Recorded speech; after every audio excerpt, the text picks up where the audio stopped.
Hello, we are today here at the Panzer Museum Münster and we are looking at the son of the Panzer 38T, or the old uncle of the Hetzer, namely the Marder III Ausführung H. Although be aware there were many different names for his vehicle, Hilary and Doyle list about 8 official names.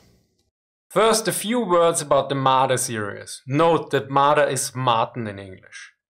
This was a line of different vehicles, and there are actually several different vehicles with the same name. As you can see, for the Marder II, there were 2 different variants, and for the Marder III, actually 3.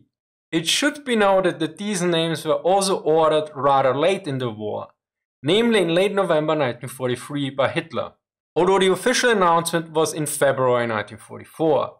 Later on in September 1944, 2 Marder III would be renamed into Marder 38T, which is quite odd by German World War II nomenclature. Yet more importantly, one thing they had all in common was a rather powerful anti-tank gun that was mounted on an obsolete tank chassis.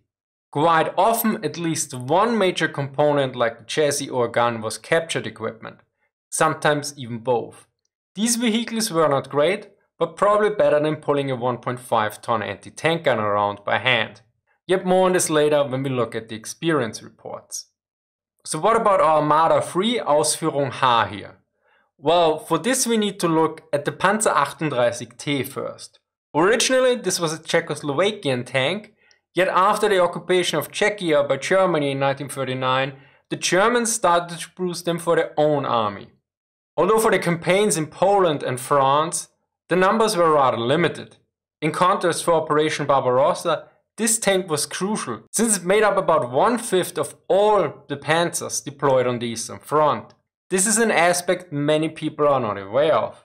Yet with its rather weak armor and its 37mm gun, it was outclassed by Soviet tanks like the T-34 and KV-1 already in 1941. So its combat effectiveness was rather low. In order to deal with the Soviet tanks, in December 1941, the Inspectorate for the Tank Arm in the German Army High Command called for the development of a self-propelled gun with the captured Soviet 7.62 cm guns. Since up to this point the German Panzers at best only had a 50mm with a caliber length of 42 and the 75mm with a caliber length of 24, which were both weak in terms of armor penetration in the Soviet guns in the T-34 and KV-1. As such, the captured Soviet guns should be put on different outdated tank chassis like the Panzer II chassis and also the Panzer 38T chassis. The focus was on reusing existing vehicles or at least components. This led to the development of Panzerjäger 38 für 7.62 cm Pak 36, which was contracted in March 1942. In a conference in early May 1942, the decision was made to use the production facilities of the Panzer 38T to produce tank destroyers. Hitler repeated his opinion expressed several times earlier that in no way did the Czech Panzer with the 3.7 cm gun and weak armor meet the current requirements for an armored vehicle. It was even too slow to be used for reconnaissance. There Hitler held the opinion that it was the correct decision to convert the entire production at the Böhmisch-Mährische Maschinenfabrik to Selbstfallwaffen, self-propelled guns, as soon as possible. In case sufficient 7.62 cm guns, these were the captured Soviet field guns, aren't available, our normal Pak 40 is to be mounted. Soon thereafter, development of our Marder here was initiated. The first prototype was finished in June 1942. Serious production started in November 1942, after the previous Marders with the Soviet guns were finished. So much for the development. Let us take a closer look at the chassis now. As you can clearly see, the heritage to the Panzer 38T is very apparent. Internally it also had the same arrangement. The driver was at the same position as was the engine, that was located in the rear. The latter would change with the successor variant, namely the Ausführung M. Yet more on this later. Now let us look at the fighting compartment.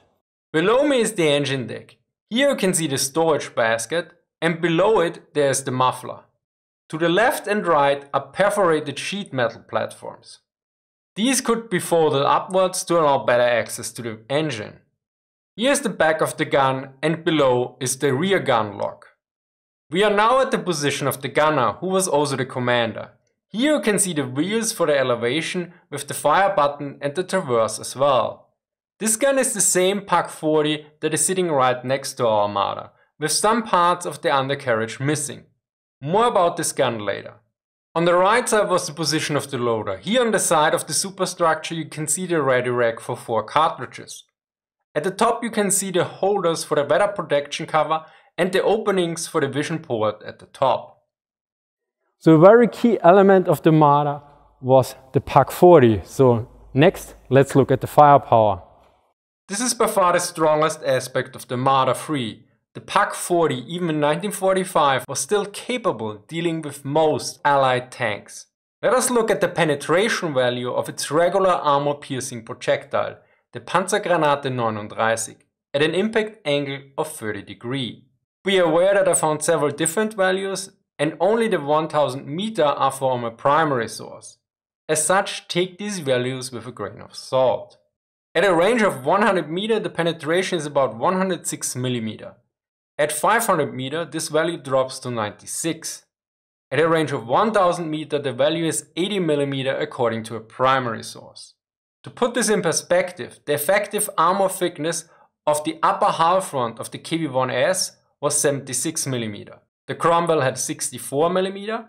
The M4A3 75W Sherman had 87 mm. The T-35-85 had 90 mm.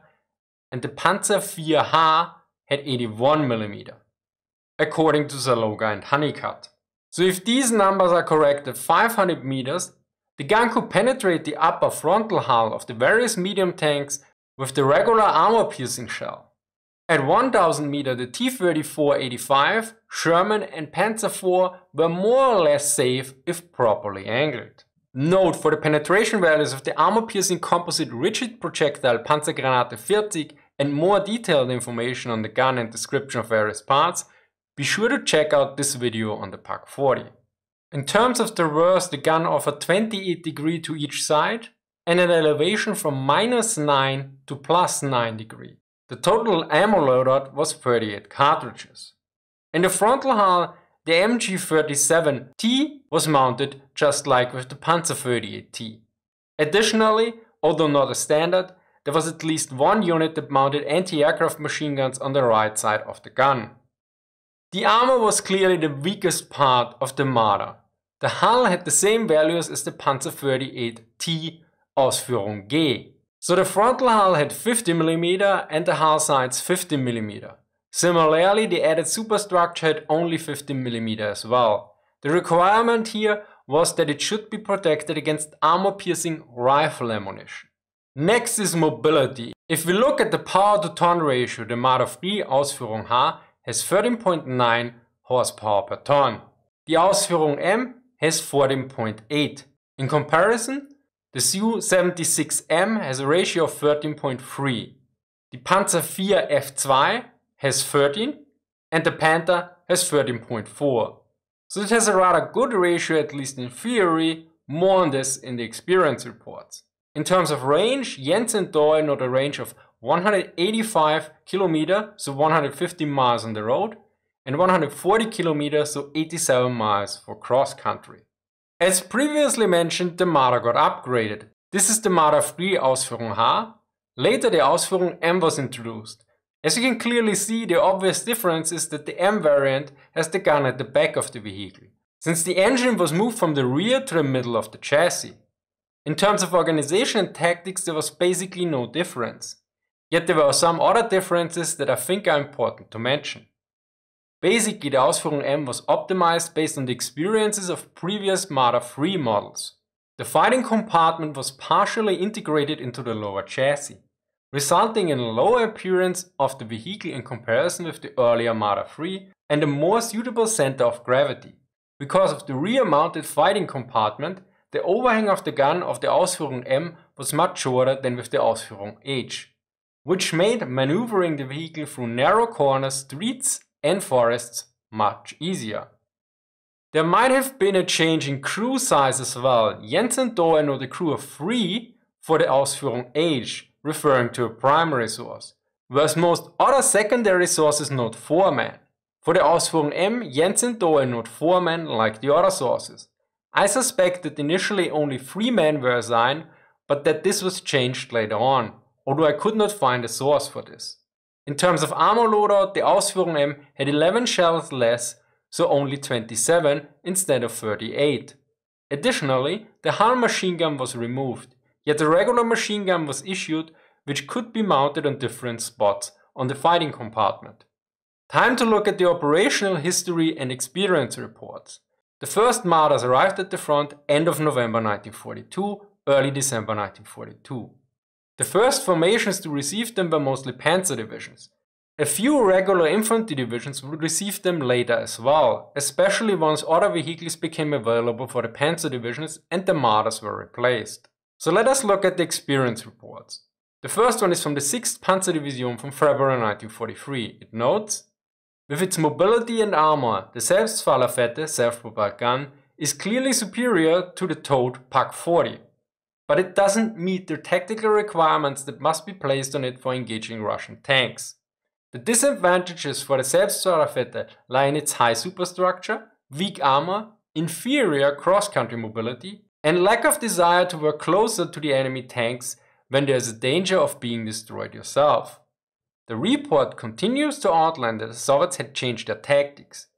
Whereas previously they would often come very close to German lines or even break in, they discontinued this approach.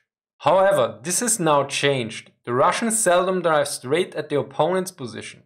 In recognition of the good penetration ability of German defensive weapons, usually the mass of the tanks remains stationary at long range, while only individual tanks feel their way forward. One must now drive towards the opponent to drive him away from our own lines and destroy him.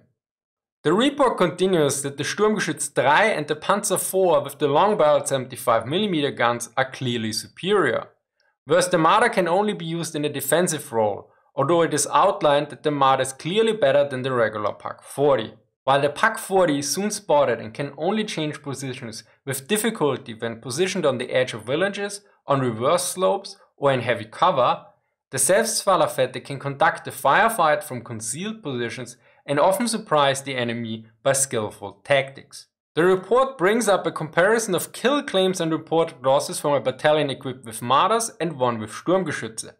Unsurprisingly, when it came to the losses, the Sturmgeschütz unit had only 10% of the losses of the Marder unit. In terms of kill claims to friendly losses, the ratio of the Marder was 45 to 10, yet for the Sturmgeschütze it was 114 to 1. Of course, these numbers should be taken with a grain of salt. For a discussion on German tank kill claims, check this video. Additionally, it is without question that the writer of the report wanted Sturmgeschütze, which he had thought came close to the ideal solution. A report from Africa came to a similar conclusion. The Selbstfallerfette's armor is insufficient, the speed of the enemy tanks is very superior. The Selbstfallerfette is built too high to successfully engage enemy tanks in combat in an open field. From my understanding and the limited information available, it seems that the Marder was good at dealing with enemy tanks that closed in on German lines or even broke in. It could not be used in any offensive capability beyond a hasty counterattack against an enemy break-in. As such, it was an ambush vehicle similar to the Hetzer, which the director of the Panzermuseum Münster and I discuss on my second channel. One needs also consider that these are early reports, as such tactics and doctrine for these vehicles were not fully developed yet. Anyway, a short look at production. The Marder III Ausführung H was only produced from November 1942 to May 1943. In that time frame, a total of 275 Marder III Ausführung H were built, yet another 336 were constructed as well. These were converted from existing Panzer 38T. So a total of 611 Marder Ausführung H. In May 1943 the switch to the newer Ausführung M was finished, which was produced until June 1944. In this case the numbers are at 941 newly produced vehicles and 1009 or more conversions. So a total of at least 1950 Marder Ausführung M. In contrast, the Jagdpanzer 38, which is usually called Hetzer, was produced from March 1944 to 1945. Here the total number ranges from 2650 to 2800 depending on the source. To summarize, the Marder III Ausführung H or Marder 38T in many ways is a very interesting vehicle. It was an interim stopgap solution to provide firepower on self-propelled guns to combat the T-34 and Kiwi-1. It combined a new and powerful gun that would serve as the backbone of the German anti-tank arm until the end of the war, with a chassis that would also serve, although in a slightly changed form, as the new backbone of the German armored anti-tank arm and other vehicles. So in a way this vehicle was basically the larva of the famous Jagdpanzer 38 Hetzer. Then again, calling the Hetzer butterfly might not be really appropriate. I guess with an angry butterfly we might be a bit closer though. I hope you enjoyed the look at the Marder III. Big thank you here to the Panzermuseum Munster for inviting me. Special thanks to Andorfer for reviewing the script, and also to my Patreon and subscribers supporters for making trips like this possible. As always, sources are listed in the description. Thank you for watching and see you next time.